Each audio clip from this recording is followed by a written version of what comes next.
उपस्थितांची नाव परिषद जी आहे अखिल भारतीय ब्राह्मण महासंघ यासाठी घेत आहे. यावर्षी परशुराम जन्मोत्सवाची जी मिरवणूक आहे ती यावर्षी समर्थनगरमधून निघणार आहे. श्रीराम मंदिरामधून दरवर्षी जी संस्थान गणपतीपासून निघते ती यावर्षी तिकडून निघणार आहे आणि ते सर्वसंमतीने झालेलं आहे. सर्वसंमतीने झालेलं आहे की ती मिरवणूक इकडून काढायची. म्हणजे जो आमचा जो इथं स्टेज असतो दरवर्षी जेव्हा आम्ही लोकांचं स्वागत करतो, इथे काही विविध कार्यक्रम घेतो, विविध सामाजिक कार्यकर्ते त्यांना भेटतो, तर ते यावर्षी आम्ही करणार नाही आहोत. आम्ही समन्वय समितीच्या बरोबर त्यांच्या मिरवणुकीत आम्ही बरोबर राहणार आहोत, कारण ते सर्व सामाजिक काम आहे. आणि त्या मिरवणुकीत आम्ही शीतपेय आणि पाणी हे आम्ही त्या दिवशी वाटणार आहोत. आणि मिरवणुकीत बरोबर आम्ही सर्व आमची जी अखिल भारतीय ब्राह्मण महासंघाची जी पूर्ण कार्यकारिणी आहे ती पूर्णपणे सपोर्टमध्ये राहणार आहे आणि पूर्ण ताकदीनिशी आम्ही आमच्या पूर्ण सदस्यांना त्या मिरवणुकीत आम्ही राहणार आहोत. दुसरं, आम्ही 19 तारखेला रामाचा आमच्या भगवान परशुरामाचं जन्मस्थान हे कुंभारवाड्यामध्ये अमृतसर राम मंदिर आहे, जे गेली खूप जुनं मंदिर आहे, 450-500 वर्ष. पहिल्यांदा आम्ही कोविडमध्ये तिथे केला होता कार्यक्रम, त्यानंतर तिथे कार्यक्रम केला नाही. मग त्या जुन्या पुरातन राम मंदिरामध्ये आम्ही परशुरामाचा जन्मोत्सव साजरा करणार आहोत. तिथे सर्वांना त्याच्या सूचना दिलेल्या आहे.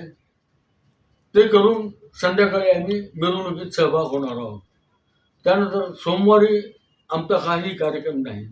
मंगळवारी मात्र आम्ही महाप्रसाद सर्व ढोल पथक, सामाजिक कार्यकर्ते, सर्व संघटना यांना बोलून आम्ही महाप्रसाद श्री समर्थ राम मंदिरामध्ये आम्ही महाप्रसाद ठेवलेला आहे. संध्याकाळी 7 ते 10 अशी तिची वेळ आहे. आणि त्याच ठिकाणी वधूवर पुस्तिकाचे आम्ही मेळावा घेतला होता, त्या पुस्तिकेचं विमोचन करणार आहोत. त्याचबरोबर तिथं सांस्कृतिक कार्यक्रम, निबंध स्पर्धा आम्ही घेतल्या होत्या. आमच्याकडे 72 नावं निबंध स्पर्धेचे आले होते. त्यामध्ये आम्ही 2 बक्षिसं तिसऱ्या नंबरला विभागून देणार आहोत, 2 बक्षिसं दुसऱ्या नंबरला आणि 1 बक्षीस, असं 5 बक्षिसं आम्ही तिथे त्यांना प्रमाणपत्र आणि बक्षीस देणार आहोत.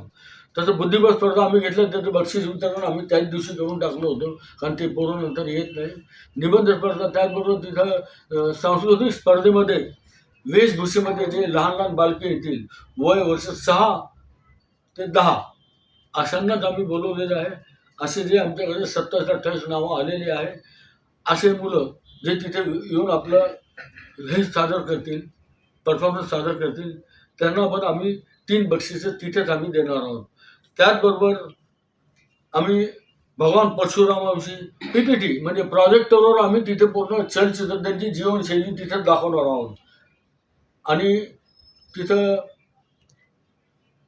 विघ्नेश पाठक म्हणून, विश्वेश्वर पाठक म्हणून हे परशुरामावर संभाषण करतील, भाषण करतील. त्यांच्याविषयी त्यांना विस्तृत माहिती आहे.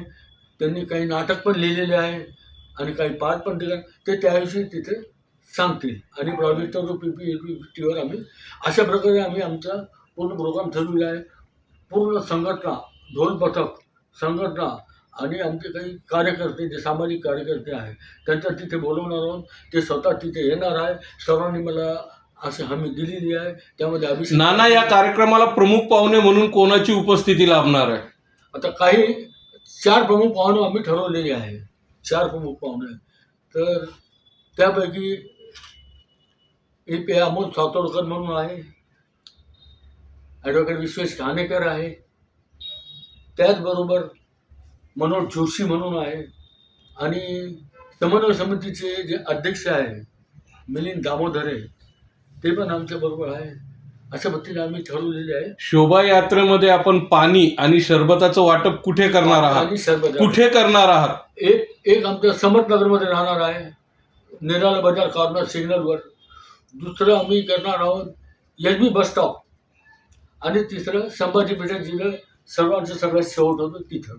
समाजाला काय आव्हान करणार? आम्ही जे कार्यक्रम यावेळेस ठेवलेले आहे, सर्व समाजाने यामध्ये सहभाग घ्यावा आणि महाप्रसादाच्या दिवशी सर्वांनी येऊन त्या महाप्रसाद लाभ घ्यावा.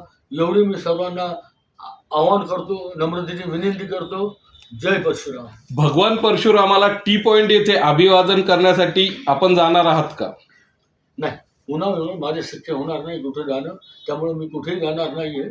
मी फक्त माझ्या कार्यक्रमावर पूर्ण लक्ष ठेवणार आहे. या रॅलीमध्ये आणि त्या तेवढं पुरतं मी लक्ष ठेवणार आहे. इथं आम्ही इथेही प्रसाद वाटणार होतो आम्ही अमृतसर राम मंदिरामध्ये, तर माझं लक्ष तिथं राहणार, आमच्या टीमचं सर्व, त्यामुळे तिथं जायचा काही विषय